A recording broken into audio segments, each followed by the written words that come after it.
Hello everyone, English by Chhavi sir channel पर आप सभी व्यूवर्स का स्वागत है।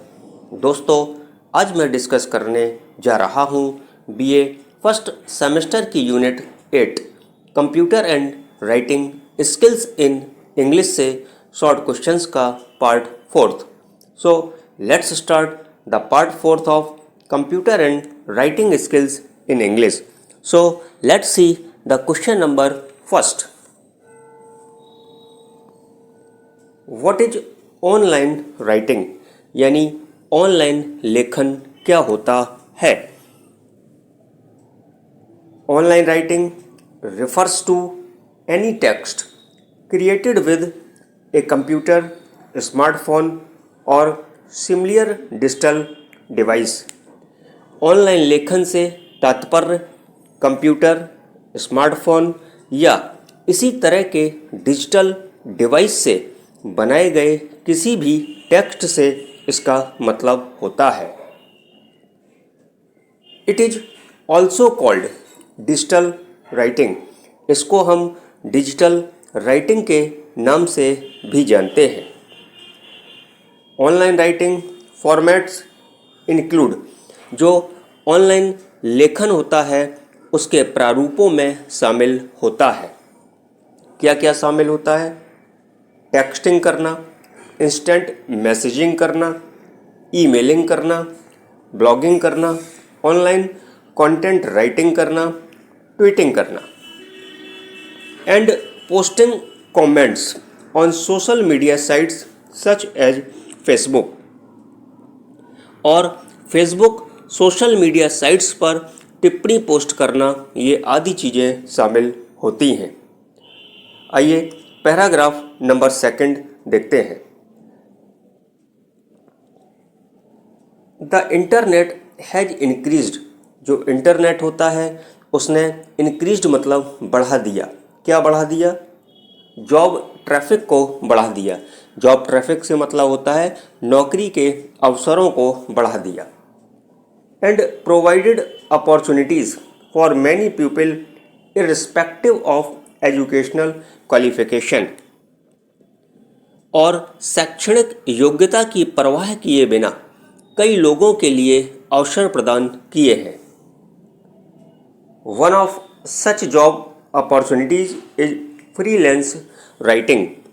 ऐसे ही रोजगार अवसरों में से एक है फ्रीलांस लेखन करना। एज अ फ्रीलांस राइटर, एक फ्रीलांस लेखक के रूप में, the person is answerable to no particular employer.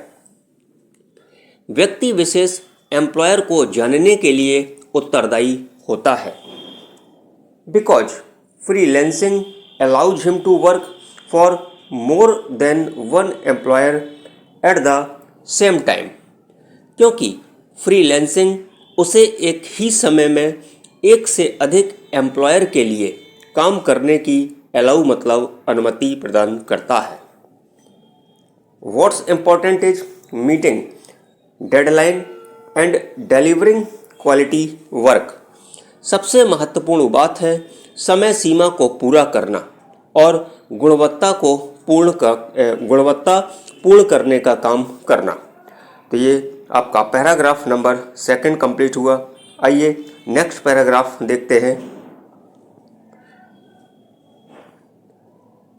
In the world of freelancing, यानी फ्रीलांसिंग के संसार में, online writing is one of the most common with lots of opportunities. Online लेखन सबसे आम में से एक है जिसमें बहुत सारे अपॉर्चुनिटीज मतलब अवसर होते हैं। This is because writing has various niches and specialities. ऐसा इसलिए है क्योंकि लेखन में विभिन्न प्रकार के क्षेत्र और विशेषताएं होती हैं। सच एज, जैसे कि कंटेंट राइटिंग होता है, कॉपी राइटिंग होता है, घोस्ट राइटिंग होता है, एकेडमिक राइटिंग ईटीसी, ये सारी चीज़ें होती हैं। तो दोस्तों, ये तो हो गया क्वेश्चन नंबर 1। आइए अब बढ़ते हैं आपके क्वेश्चन नंबर 2 की ओर। और क्वेश्चन नंबर सेकंड है आपका, डिफाइन ब्लॉगिंग, यानी ब्लॉगिंग को परिभाषित करिए। एक क्वेश्चन और है इसमें, what do you understand by blogging, यानी ब्लॉगिंग से आप क्या समझते हैं। Let's see the answer. Blog is a short form of weblog. जो ब्लॉग होता है वो वेबलॉग की एक शॉर्ट फॉर्म होती है, यानी संक्षिप्त रूप होता है। ए वेबलॉग इज अ वेबसाइट। एक वेबलॉग एक वेबसाइट होती है, दैट कंटेन्स, जिसमें शामिल है, ए कंटिन्यूइंग स्ट्रीम ऑफ इंफॉर्मेशन, यानी सूचनाओं का एक निरंतर प्रभाव इसमें शामिल होता है। इट इज प्रेजेंटेड, इसे प्रस्तुत किया जाता है, in the form of an online diary, यानी ऑनलाइन डायरी के रूप में इसे प्रस्तुत किया जाता है। And contains entries that are arranged in reverse chronological order, और इसमें एंट्रीज होती हैं जो रिवर्स कालानुक्रमिक क्रम में व्यवस्थित की जाती हैं। They can range from a variety of topics from personal to political. वे व्यक्तिगत से लेकर यानी पर्सनल से लेकर राजनीतिक तक यानी पॉलिटिकल तक कई तरह के विषयों पर हो सकते हैं। द फोकस कैन बी इधर नैरो और वाइड। जो इसका फोकस होता है वो नैरो संकीर्ण और वाइड व्यापक हो सकता है। देयर आर मैनी ब्लॉक्स, यहाँ कई प्रकार के ब्लॉक्स होते हैं, which are specific in terms of coverage, like home decor, home furnishing और स्पोर्ट्स। जो कवरेज के मामले में विशिष्ट है यानी स्पेसिफिक है, जैसे होम डेकर यानी घर की सजावट या घर की साज सज्जा, या स्पोर्ट्स मतलब खेल आदि।